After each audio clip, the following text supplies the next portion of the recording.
गणपति बप्पा मोरिया। क्या आप जानते हैं गणपति बप्पा के नाम के पीछे मोरिया क्यों बोला जाता है?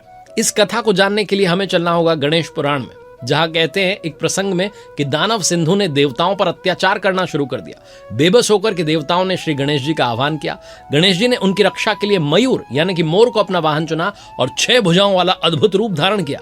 इसी रूप से उन्होंने दानव सिंधु का संहार किया। इसीलिए मोर गांव में जो विराजमान गणेश जी हैं उन्हें मयूरेश्वर कहा जाता है।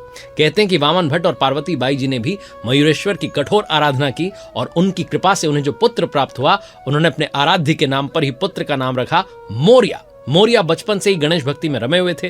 वो थेऊर में जाकर के कठोर तपस्या करने लगे और कहते हैं कि इसी तपस्या से उन्हें सिद्धावस्था में गणेश जी ने जो है दर्शन दिए। धीरे धीरे उनकी ख्याति दूर दूर तक फैल गई। युवावस्था में ही वो गृहस्थ संत बने और अपने माता पिता के स्वर्गवास के बाद पुणे के पास में पवना नदी के किनारे चिंचवड़ में आश्रम बनाकर रहने लगे।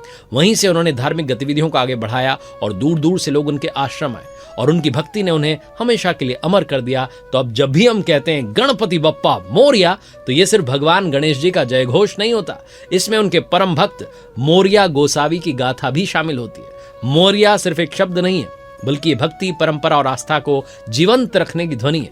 एक ऐसा स्वर है जो भगवान को और भक्त को एक सूत्र में बांध देता है। तो आइए मिलकर बोलते हैं गणपति बप्पा मोरिया।